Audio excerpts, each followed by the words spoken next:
Monday Night Rugby on Off the Ball. With Vodafone, main sponsor of the Irish rugby team. We all belong to the team of us. Now then, more reaction to New Zealand 12, Ireland 23 in Dunedin. A fourth win for Ireland against New Zealand, and of course a first on Kiwi soil. The Maoris tomorrow morning. Keith Earls will captain the side against the Maoris tomorrow morning, and then Wellington for Test 3 on Saturday. Very much looms large. Happy to say Matt Williams is with us. Hi, Matt. G'day, Joe. How are you, mate? I'm great. And Rory O'Connor of the Irish Independent. Hello, Rory. Hey, Joe. Hey, Matt. So, Rory, 4 wins in 7. It's getting a bit easy against New Zealand. Yeah, getting used to this. And it's, I think for Irish rugby, it's a pretty nice experience after all those years of hurt, Probably the most comfortable Ireland have been against New Zealand, down in part to their own excellence and in part to New Zealand's really, really, one of the worst New Zealand performances I've ever seen. And that, again, is in part down to the pressure that Ireland put them under. But it was, it was such an impressive... it had all reflected nearly all of the good things about Irish Rugby 9 and the team that Andy Farrell has assembled, the way they play, apart from maybe their composure in the 22. That's the one thing they were lacking, because they probably should have won this game far more comfortably. Everything else was right on point, and they I was questioning the team selection last week. They rewarded their coach who showed faith in them, and they did it in style as well. It was pretty impressive stuff. Matt? Absolutely. Todd Blackadder, the great All Black captain, said to me once that Test match rugby at its essence is a mental game. And I think the two Test matches show that. New Zealand mentally in the first Test were absolutely brilliant. Their performance in Eden Park was almost flawless as you can get in rugby. And the Irish mentality was just not right. They weren't ready for what New Zealand threw at them. And the second Test was almost a mirror image. New Zealand looked like they just expected to win, and I agree with Rory completely. I can't recall a poorer New Zealand performance, and much of that has to be given to the excellence of Ireland, who mentally were up for it. And there's no greater example than that than their defence. Their defence in the first Test was as poor as I've seen Ireland defend, and their defence in the second Test, which is 101 away from home, Joe. You've heard me say that 100 times. When you're on the road, you've got to have your D absolutely in order if you have any chance of winning. And they did. And their attack was also great. Their tactics were great. It was a comprehensive win on New Zealand soil like I have very, very rarely seen. On the issue of defence, Matt, I saw Johnny Sexton was asked afterwards about improvements in the performance week 2 versus week 1. One of the things he mentioned was that Ireland transitioned very well from attack to defence when there was an error or a mistake or a turnover. We saw in Test 1 how deadly New Zealand are from turnover ball. Aside from that, which Sexton did mention, just in general play, what was different about the Irish defence in Test 2? Well, I think if I take you back to Test 1, Joe, what New Zealand were doing, their tactic was really simple. They used Aaron Smith, their halfbacks, phenomenal pass to get wide. So the forwards were running much, much wider than Ireland were anticipating. They were running about the fourth Irish defender on his outside shoulder. And then they would do the same going back the same way or again. And it was moving the Irish players laterally in the line. They had to adjust in the line. And they simply weren't coming forward.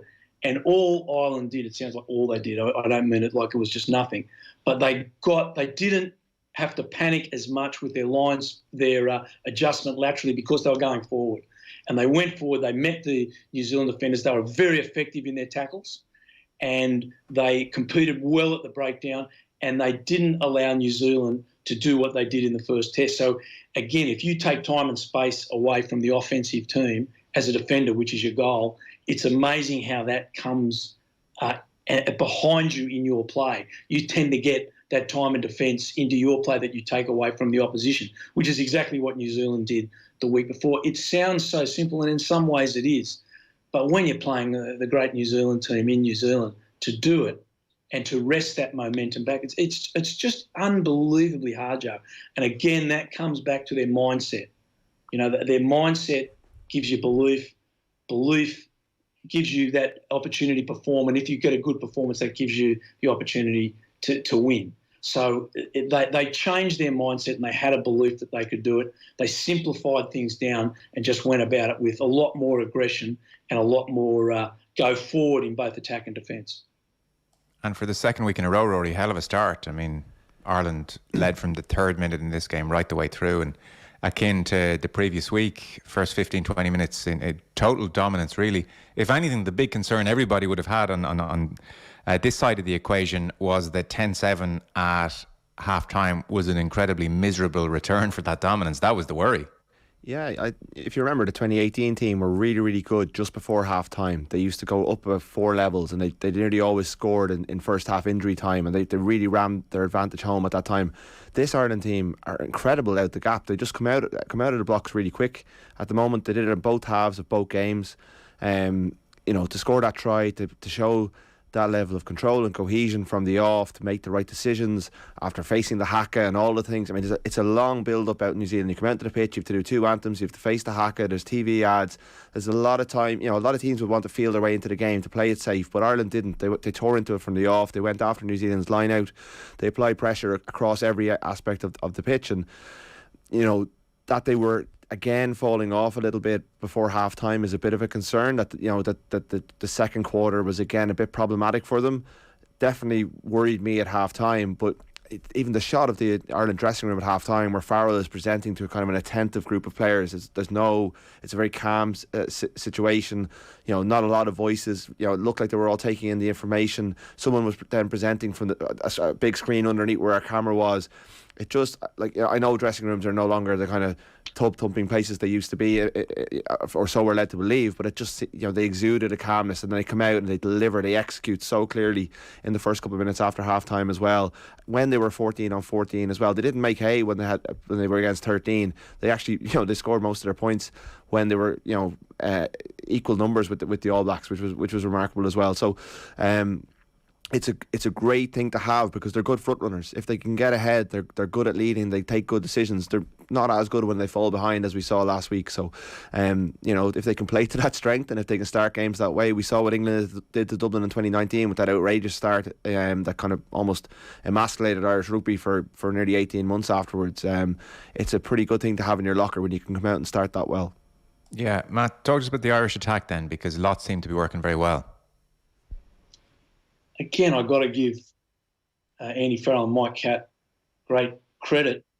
Freddie Igo, who was my analyst at Leinster in Scotland, was putting some things out during the week, and it was all about that Ireland attacked the New Zealand front row in the defensive line. They found a way to find them time and time and time again. You think the 2 sin bins, the red card and sin bin props, when they were mismatched against men with faster feet, when Ty Burn went through, it was a prop that missed a tackle. It was time and time again, Ireland were running with that triangle of players. They have the ball carrier left and right and an outlet at 1 or 2 of the New Zealand props and putting them really under pressure. And you think of those little tap-on passes that Ireland were getting away with. Then you saw Ireland, and when Ireland are good, they get their second and third pass in. So let's think, when Ireland have been beaten this year, Paris and last week in Auckland, you hardly saw that second or third pass because the defence was coming up there. They weren't set fast enough in offence, and they couldn't get that second and third pass in last week.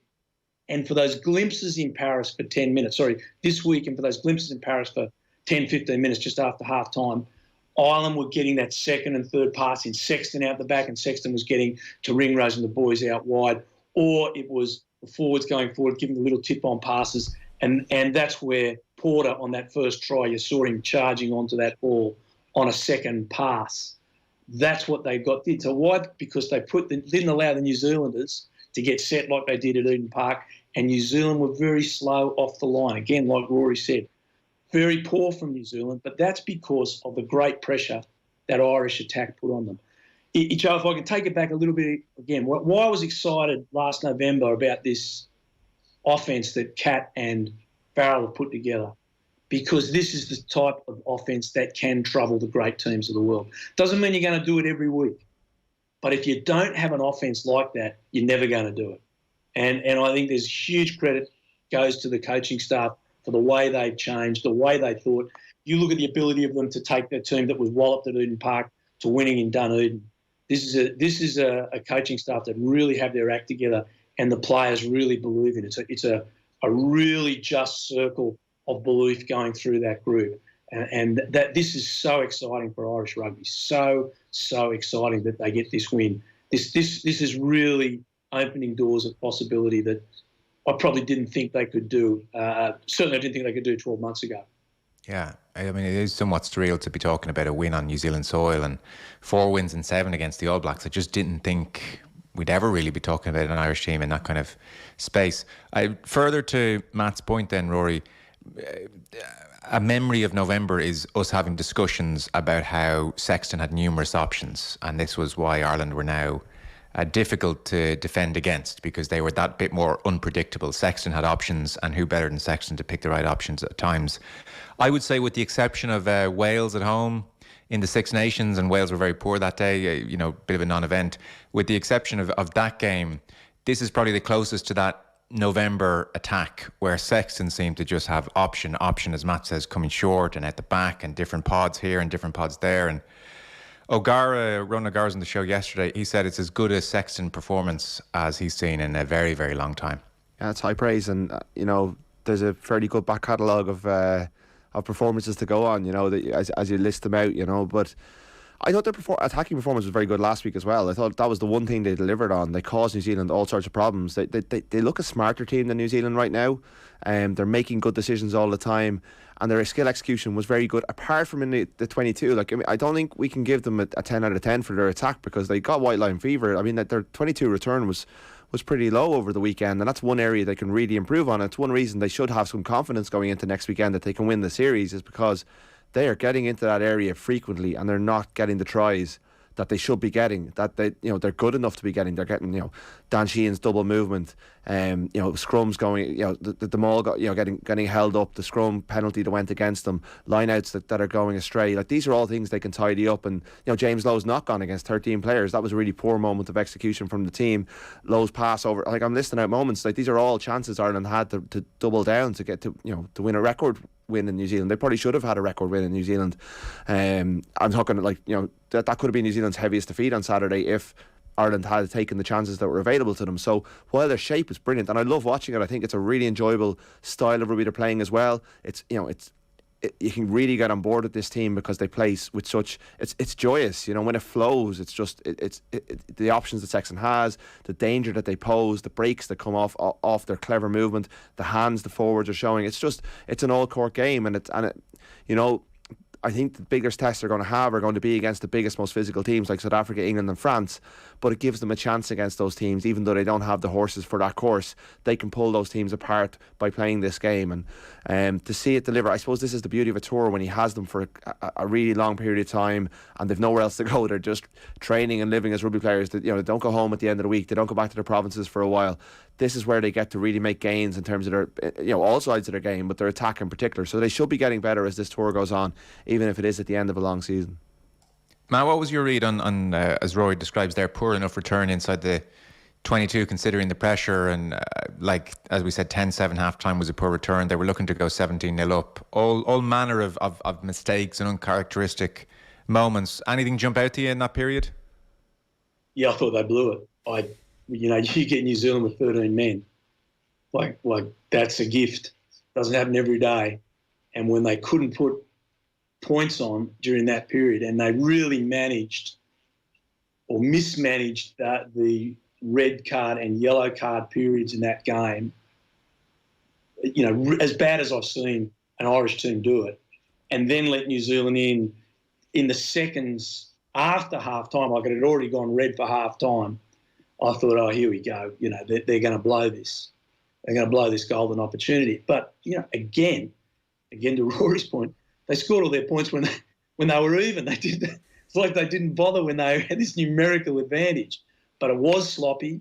The refereeing was tough. I thought Sheehan was hardly done by the double roll. I didn't think anyone was near him at the time, and he had a right to go forward. But anyway, that's neither here nor there. There were error after error after error. great teams can find a way to come back, and they did find a way to come back and score some points. And whether it's a record score or not, I didn't care, because if I take it back, Joe, and I think I've said this to you a number of times as well, World Cup champions 91, Australia in 99, England in 2003, South Africa 2019. Every one of those teams that won a World Cup won a game in New Zealand or drew a game in the seasons leading up to that World Cup. Winning a game in New Zealand is so hard, but when you can do it, especially for Ireland have never done it, it just gives you such belief. And it also gives you a psychological advantage over New Zealand, knowing that you're going to take them on in the World Cup in 15 months' time. So as long as I didn't care how much they won by, I didn't care if it was half a point. As long as they won, that was a massive, massive win. That's bigger than Chicago and it's bigger than Dunedin. That's to me is the greatest single win in Irish rugby history. And they got a chance to back it up this week, but I don't really care about this week. The fact you do it once, that's all you need to have that, place that monkey on New Zealand's back the next time. It was extraordinary in every way that they stuffed up the advantage, but they still managed to win. I mean, that's going to do really terrible things to New Zealand heads. Isn't that great? Yeah. So you have that as the best win. Trumps a Grand Slam win, for instance. Yeah, 100%. Yeah, 100%. Yeah. What kind of version, Matt, because Rory mentioned he's not all that impressed with New Zealand. What version of New Zealand are we getting here? Put this current effort across last November and now here we are in June. This current team, give or take, compare them to New Zealand teams that we've seen over the last 20 to 30 years. Where are they? It's a really hard question to give you a definite answer or a really accurate answer. I think we do have to say, if we just stop being Irish rugby supporters here, there's no doubt Argentina and New Zealand last November were really fatigued from the COVID bubbles they've been living in. There's no doubt about that. But New Zealand do not have any excuses at home this June. Bubble's over. They've been playing at home, bit in Australia, but not much. They've had the best part of 7 months in New Zealand. Their performance at Eden Park last week was extremely good. It was an extremely good performance. You've got to give them credit in every area. But then 7 days later, they were exceptionally poor, as bad as I've ever seen in New Zealand, and probably worse. I'm trying to think of a worse New Zealand performance. I can't really put my finger on one, but they were very inaccurate. So I think it's got a lot of to get that answer. It's not the greatest New Zealand team of all side. To give Foster his due, he's got players out, he's moving them around. I think there's still some other players that will find their way into this side, especially in the back line. But I think the performance for New Zealand this coming week is very, very important. They're not the greatest New Zealand team, but there's never a really bad New Zealand team, if you know what I mean. Like, they're still going to turn up and be a very good side. Yeah. Foster used words like substandard, and he referred Rory to the number of errors as unacceptable, and he said for the newer players this was an eye-opener. So he was pretty scathing, or as scathing as any coach is going to be publicly. What's your sense of the pressure on Foster? For instance, should he lose on Saturday?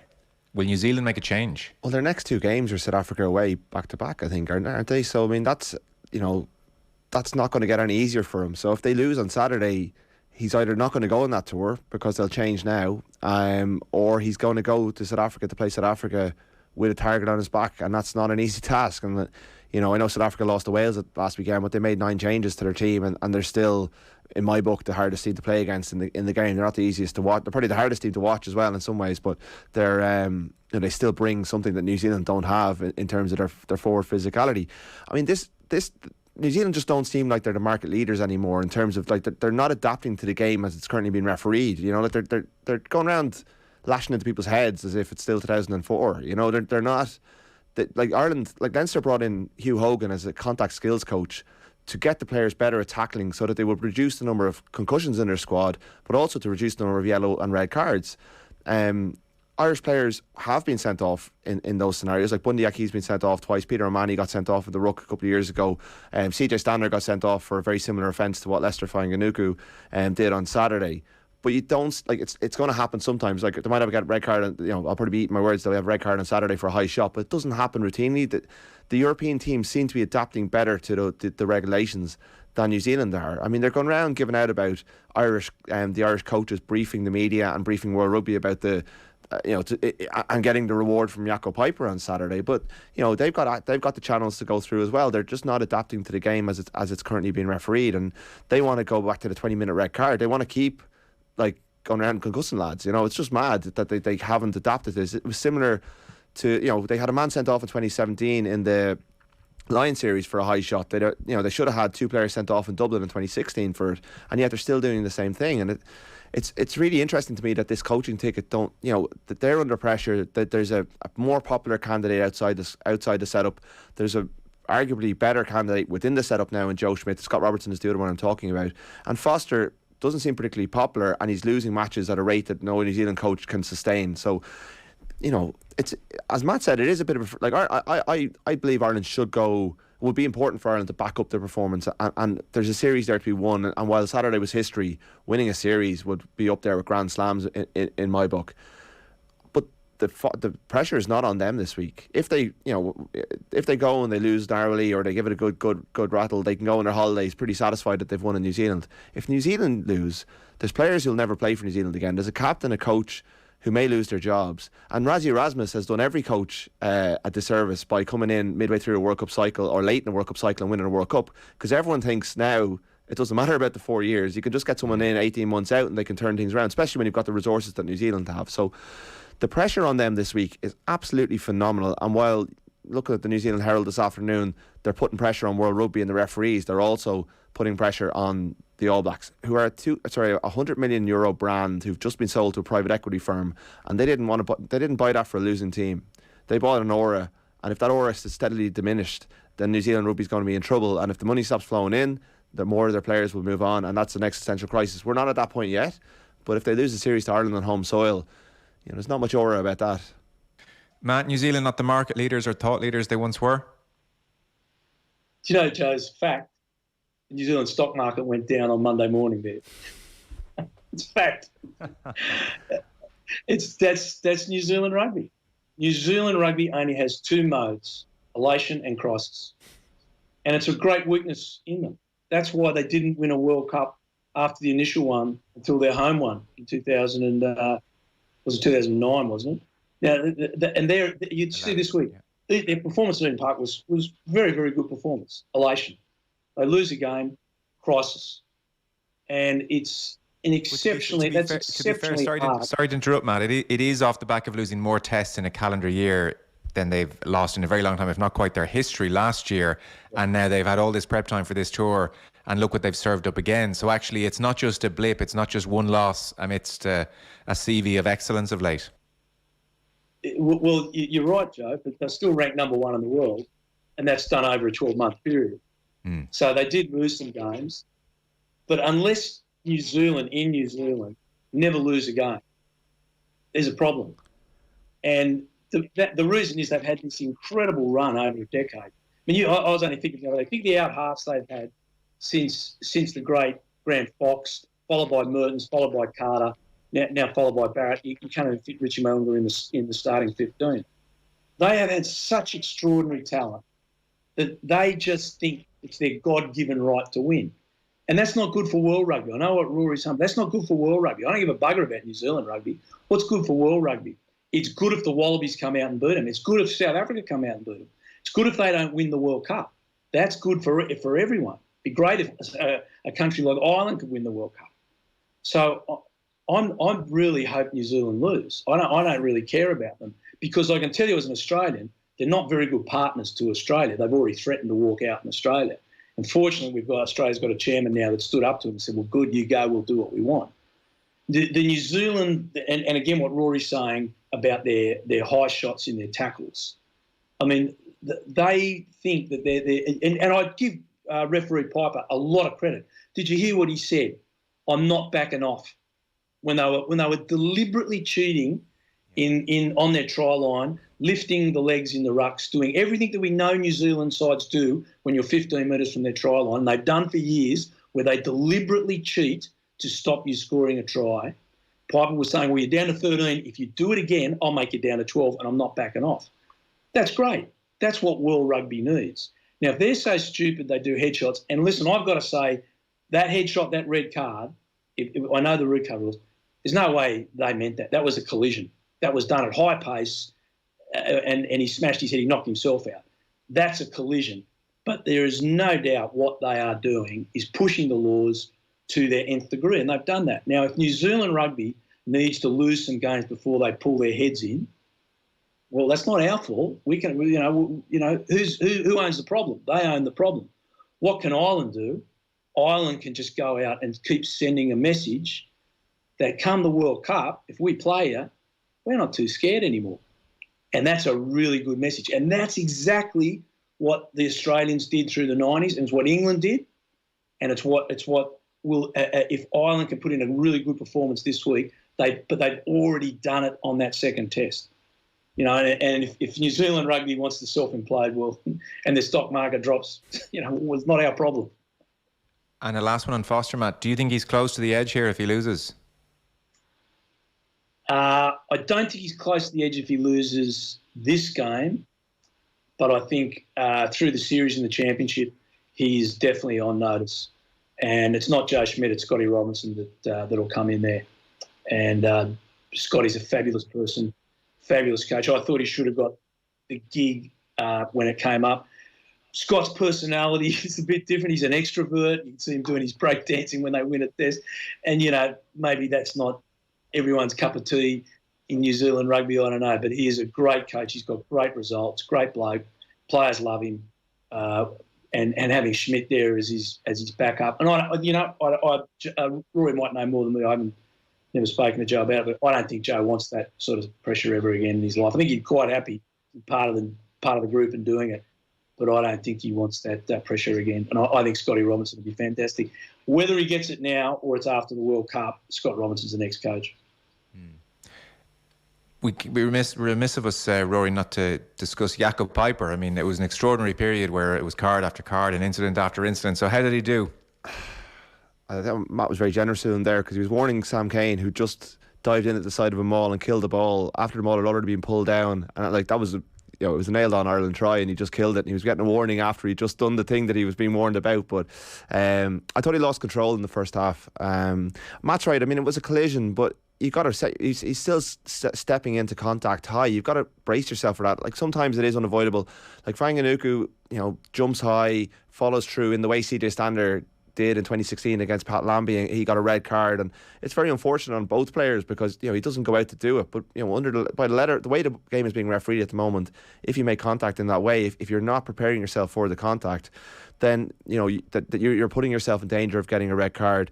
I mean, you had New Zealand should have been reduced to 12 men, a la Italy in the Six Nations when they had both of the props sent off off the pitch, and it went to uncontested scrums. He missed that. They got it wrong on the Artie Savea thing, so Artie Savea should have been allowed to return onto the pitch, and that's been clarified since. That's a big call. Dalton Popley is not as good as Artie Savea. They could have done with him over the rest of the game. It was a hard game to referee, but I think even some of the language that he used as he was mitigating against Tauvu before he even saw a replay. He was kind of the way he spoke to Kane was just so almost apologetic as he was making decisions. He wasn't listening to Johnny Sexton at times. I thought it was a really weird performance. At the same time, he whistled New Zealand off the park at the breakdown, which was what Ireland wanted after test one, and he was quite strong in that area. So it wasn't all bad, but the first half was crazy. It was a really, really strange game, and it disrupted Ireland's momentum in some ways. I think Fainga'anuku could have got red. If we go over, I've talked to people within the Irish camp, and they've said that they're confused by that ruling because Stander was sent off a couple of years ago for pretty much the exact same thing. And the penalty try, we shouldn't forget the penalty try that wasn't. The Gary Ringrose gets hauled down off the ball. It's a yellow card, but he's making up cover. Like he's saying Aaron Smith could cover across and get him. Aaron Smith's Gary Ringrose is fast. No one's catching him there. It's a really strange call. So even that should come into the conversation about 22 efficiency as well. Ireland should have scored there, and we're denied a try. So yeah, erratic I think is the word that I'm at the end of a long answer. I could have just used one word. It was pretty erratic. Okay. Erratic with plenty of bad in there, Matt. Yeah. If you looked at the officiating in the 2 tests in Australia and New Zealand, it was absolutely mad. The Australian boy getting a yellow carded for going for an intercept. He misses the intercept by centimetres. If he takes it, he's going to definitely score. He's going to go 80 under the post. But his hand up and knocks it on, he gets yellow carded. Like the laws and the way that the officials are forced to interpret them, they don't give them any leeway. There is no mitigating circumstances, no anything in there. Now, a lot of what Rory said is absolutely correct, but our officiating and our laws are just crazy. And you could see the farce about Sarvia coming on. They're counting numbers and who goes off, who goes where. It's crazy. But I think there are 2 separate issues here. I think there are accidents and players' instincts. Even Marcus Smith getting yellow card, he stuck his hand out. Well, there's no way Marcus Smith goes and says, I'm going to stick my hand out and knock that ball down. It's an instinctive one. It's a horrific law. There's a big, big difference to a player driving into a ruck using his shoulder or deliberately, like Kane did, deliberately say, I'm going to break the law. And that's the hard part for the referees. When you've got teams that just say, I'm going to break the law, I don't care because breaking the law benefits my team, it really places our officials in a hard spot. And the New Zealanders do not play to the spirit of the game. That's where they can get done for repeated infringements. But I did think the officiating was quite poor across both those test matches. And it remains a massive problem in our game. The laws remain a massive problem in our game that force our officials to not be able to use some sort of mitigating circumstances and look at those individual situations. Having said that, Ireland were very much within the laws of the game. Ireland were very, very disciplined and were good at the breakdown. And to give Piper his credit, he pinged New Zealand a lot more than a lot of referees do in New Zealand. The referees get very intimidated in New Zealand.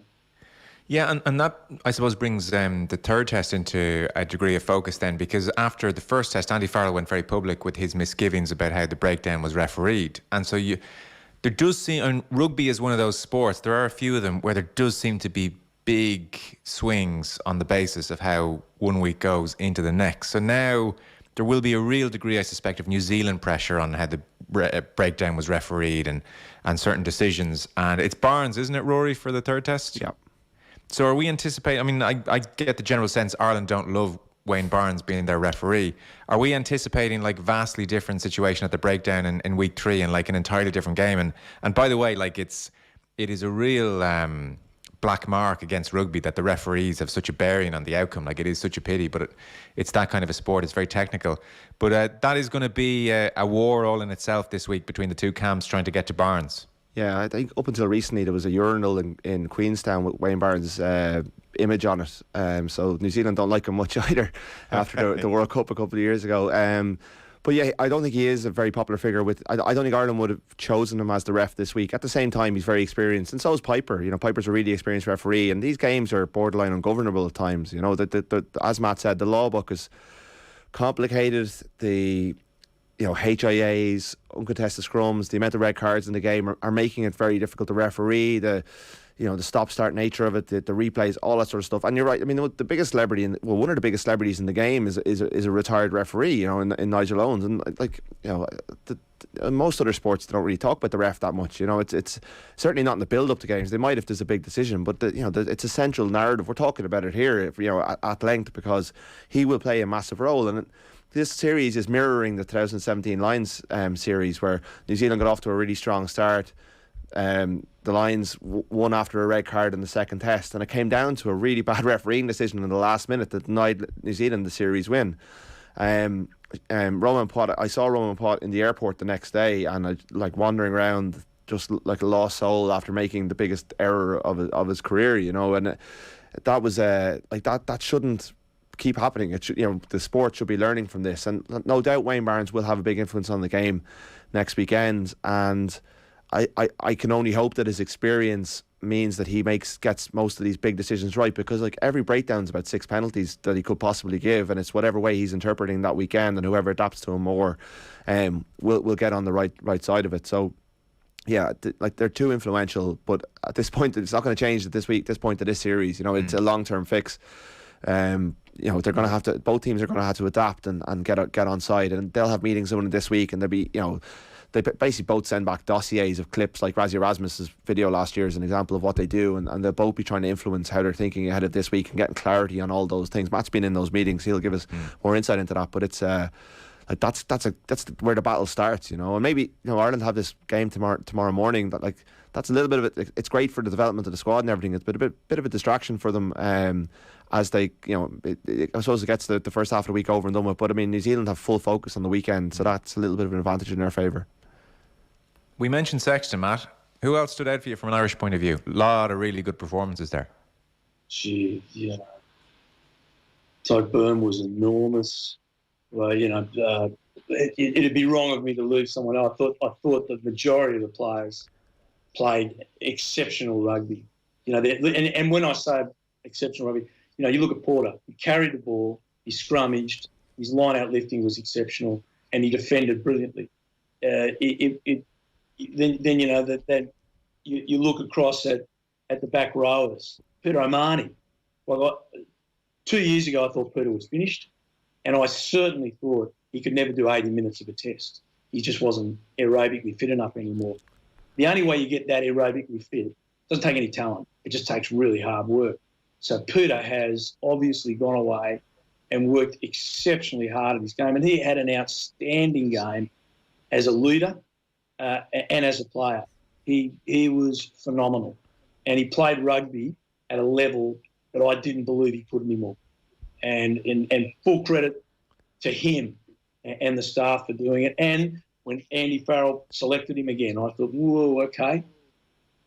But, you know, just brilliant footy, just absolutely brilliant from him. And if you look at that team, there's a lot of belief within the team on each other. Like, you know, Jamison Gibson Park is getting to that breakdown and getting the ball away at such speed that in the first test the forwards weren't organised. So here's the belief the forwards have in the second test. We've got to get there faster because Gibson Park's going to get there and get the ball away. And if he gets there that fast and gets the ball away and we can get there, we can run at the props, we'll find space. So the whole environment within the team is based on a belief and a trust. And they're trusting the coaches to pick the right side, and then the players come out and deliver. You know, that's one of those wins. You're going to remember, A, they're going to remember the rest of their life, but B, you sit back and you go, geez, that you know, we did a lot of good thinking. We, as a group, we did a lot of good thinking and a lot of good planning. Yeah. And then we executed it really well. And that's where that belief that grows and moves on into World Cups, that's where it comes from. So to come back, Joe, it's not who didn't play well, it's the fact that the synergy of the group was such that it gave them that performance. And that's just, it's just so rare and beautiful to watch. I mean, I was sitting there at probably about the 74th minute talking to myself, which is not a good sign, is it? Because there's no one else to say it out loud. They're bloody well going to do this. They're going to do this. And you could almost see them saying it on the field, see the bench saying, we are going to do it. And that's life-changing for athletes and teams. It was a really special moment, I've got to say, a really, really special moment. Yeah, Rory, I was just reading, so I saw Van der Fleer had 21 tackles, Furlong 15, like O'Mahony off the charts. Ron Nagara saying it's as good as Sexton's performance as he's saying. Caelan Doris responds to quiet-ish game first test. Like, you kind of keep on going. Really remarkable. I don't know if there's anyone that we should mention that we haven't. I think James Ryan has come in for a lot of criticism in recent weeks, and a lot of it's just been justified. He's been quiet. He hasn't had the influence on games that he has had in the past. And I know he gave away a couple of penalties and was sent off for the yellow card, but he went after the New Zealand line out really well. I thought he caused them all sorts of problems. He threw a lovely pass. I think it was in the build up to the first try, which is an area of his game that people, well, you know, a lot of people think he doesn't have in the same way as other players. So I thought he bounced back from a pretty disappointing first test. like, just O'Mahony, you got to look at the context of O'Mahony's career. It's his first time back in New Zealand since he was dropped as Lions captain and taken off after 50 minutes of a test, the biggest honour of his life, and he's dominating games and kind of winning massive moments against the same team that dominated him back then, and he always plays well. Apart from that first test of the Lions in 2017, he always plays well against New Zealand. Even in 2019 World Cup, when everything was going against Ireland, O'Mahony carried the fight. It was him who kept the flame going. He was the one man in Tokyo who still believed that Ireland could get something out of the game, and I always admire him for that. And he hasn't always been brilliant for Munster this season, but when the big games come, he delivers, and he just seems to go up a few notches in that green jersey. And he's been dropped several times by Andy Farrell. Andy Farrell has moved him out of the team. He started Doris and Conan ahead of him, and he's in there now, and he's merited it as well. And he's keeping lads like Coombs out of the 23. Coombs was the best player in the Maori game. He's got a lot more kind of box office attributes than O'Mahony. Like, he wins collisions, he's a big carrier, but what O'Mahony brings in terms of his warrior spirit is his leadership, but also his ability to kick a 50-22 and all those sort of things. It was a remarkable performance from a player, as Matt said, who I've written off at times over the years, and Andy Farrell has kind of said, you're not key to me, you're a bench player for me at times over the last couple of years as well, and he's just keeps coming back stronger, and that's really impressive. Well, he's passed HIA 2, which we're all becoming increasingly aware of, and that would suggest he'll be in line to play at the weekend, so that's a boost in terms of O'Mahony's availability. One last point on the HIA theme. We had Barry O'Driscoll with us last week, and he expressed the same reservations you've probably heard him express for much of the last decade about how rugby is handling the concussion situation. Just a thought, Rory, was there any obvious reason to you as to why Mac Hansen wouldn't have gone off for a HIA for that high hit early on? He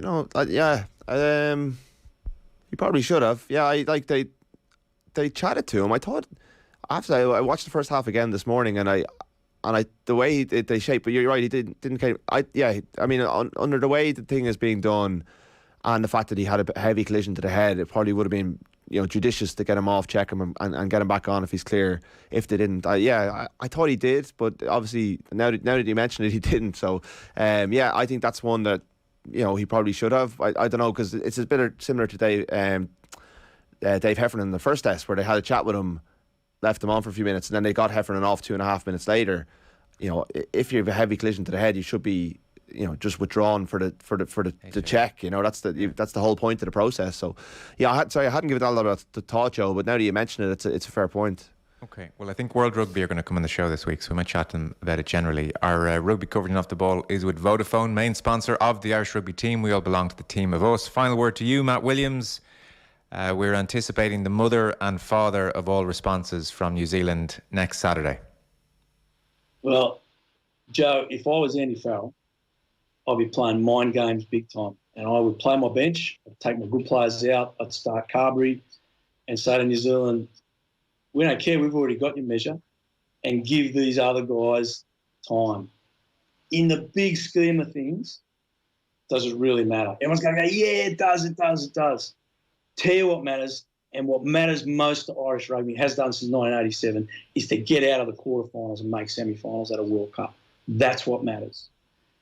And I would play the mind games in New Zealand and say, well, okay, if we lose the third test, but we played all our kids or our secondary players to give them experience in case someone gets injured in the last pool game in the World Cup and we're playing New Zealand the next week. Now, there's a chance they could play France, but let's just assume France win at home against New Zealand. To me, the winning of the Test series, that's for the fans. That's okay, I get it.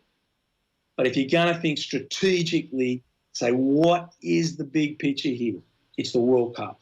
They need to start Carberry. They need to start guys who may have to play in a super big game on a really big day. And this is what's happened to Irish rugby over many World Cups where they haven't done it. Let's think of Ian Madigan.